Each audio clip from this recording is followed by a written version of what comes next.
Are you a 40-plus-year-old rider that's got some nagging pain and stiffness that you've just chalked up to part of getting older? Maybe your neck, low back, knees, things like this start to ache a little bit and give you problems. And again, you're just like, man, it's part of getting older, right? Well, if that's you, then I've got something that can really help you with that. This is the Original Strength Reset Routine. This is a 5 to 10 minute routine that will make a big difference on how you feel and how you perform. So what we're gonna do is we're gonna go through these things and give you a few coaching tips on how to get the most out of them. The 5 things are breathing, head nods, rolling, rocking, and crawling. So again, done daily, these will make an impact on how you feel and how you perform.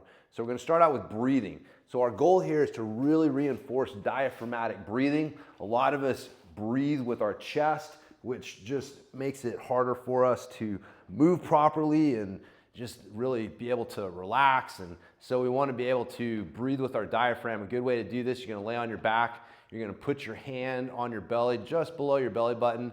And so I'm going to breathe in and out through my nose. I want to make sure I keep my tongue on the roof of my mouth while I'm doing this as well. So as I breathe in, I should feel my hand move up. And as I breathe out, my hand should collapse. So hand comes up on the in and out, just like so. So again, you can spend 1 to 2 minutes doing this, or you can even just time it out doing 10 to 15 breaths. The next thing that we're gonna do is head nods. So you're gonna roll over and get into this position here. So when I'm in this position, I wanna make sure I got my shoulders pushed down away from my ears and my chest pulled through. I just don't wanna be sitting here in this kind of relaxed position. This is not a good position to be doing this from. So what I'm gonna be doing is I'm gonna start with some head nods up and down. I wanna lead with my eyes looking up, my head goes up, and then my eyes go down, and I tuck my chin in. And then the eyes go up and the head goes up, and then back down. While I'm doing this, I wanna keep my tongue on the roof of my mouth, breathing in and out through my nose. So again, you can time this doing a minute of up and down, or about 20 head nods equals about a minute. And then I'm gonna do side to side. So I'm gonna turn to my side and trying to find my feet behind me. I'm gonna turn to the other side, trying to find my feet behind me. Little tip with this is as I turn, there'll be a tendency to kind of let your chin drop. Really fight that tendency. Try to keep your chin up as far away from the floor as you can while you turn your head. Keeping that chin up. Again, leading with your eyes, turning your head, and again, you can either set a timer for a minute for the side-to-side head nods, or do about 20 of them to both sides. That'll equal about a minute there. After you've done your head nods, we're gonna do some rolling. So with the rolling, you're gonna start with your arms over your head, laying out like this.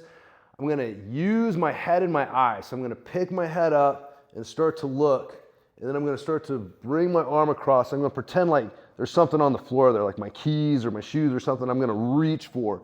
I'm gonna reach for it, and then reaching, eventually my lower body is gonna follow, and then same thing on the way back. I'm gonna start to look behind me, I'm gonna reach with my arm, and then eventually my lower body follows. What I wanna avoid is a log roll, where everything comes over at the same time, and everything comes over at the same time on the way back. I really wanna separate my upper body and lower body, so I'm head up, looking, reaching. You see finally my lower body follows. Same thing on the way back. Right, I wanna make sure I'm doing both sides. Head up, reaching, reaching, reaching, reaching. And then finally coming back, looking. So after I do about 3 to 5 of those on my upper body, I'm going to do my lower body. And so again, I'm gonna bring my knee up, bring it across, and then I'm gonna reach with my foot.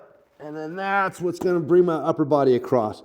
And then same thing on the way back. I bend my knee, bring my leg up and across, and then I'm reaching with my foot till it comes across. Gonna do both sides, across and reach with my foot, across and reach with my foot.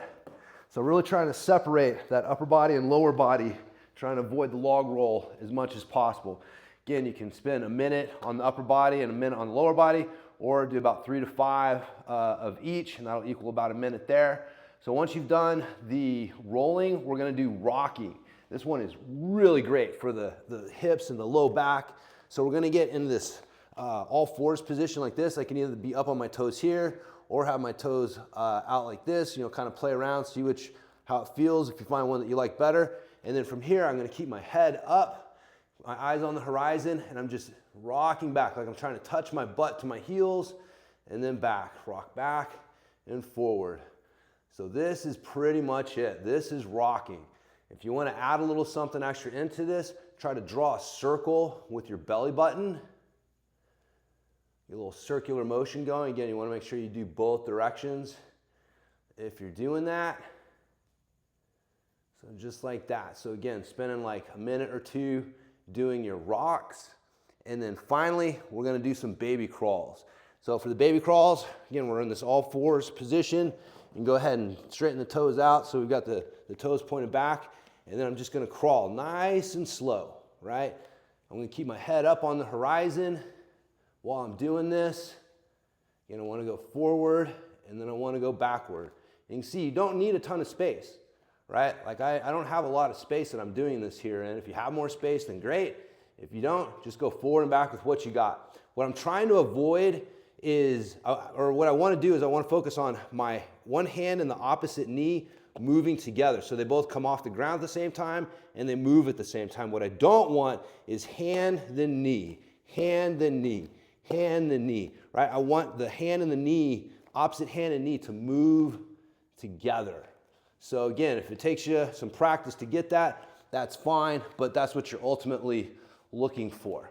And so that's it. That's your 5 resets, right? Again, breathing, head nods, rolling, rocking, and crawling.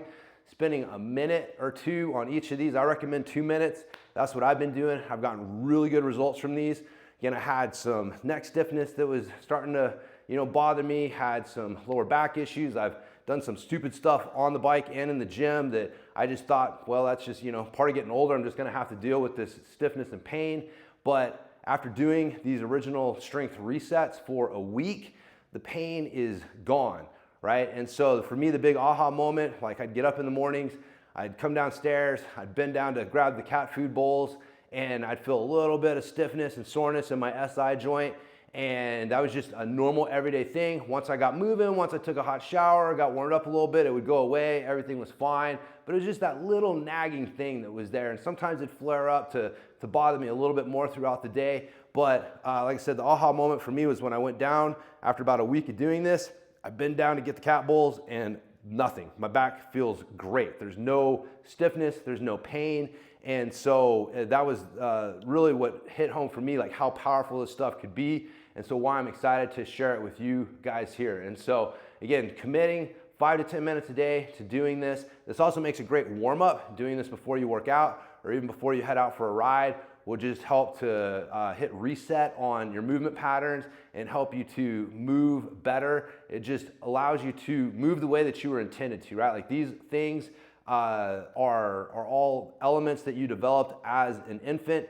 As you developed the movement foundation and the strength foundation that you needed to start walking and running and doing higher level movements like riding your bike. But then these things start to erode, right? We lose these foundational things, but we're still trying to do these high level movements on top of it. And that's what leads to a lot of this pain and dysfunction that we're dealing with. So by going back and hitting reset and just reinforcing these foundational things, it'll make it easier for us to execute these higher level movements and also get rid of the dysfunction that is behind the pain that so many of us just chalk up to part of getting older. So anyways, if you've enjoyed this, make sure you check out more tips at bikejames.com. Sign up for the newsletter. I send out weekly tips like this to help you ride for a lifetime, which is really the ultimate goal. Hopefully you've enjoyed this, and I'll talk to you in the next one.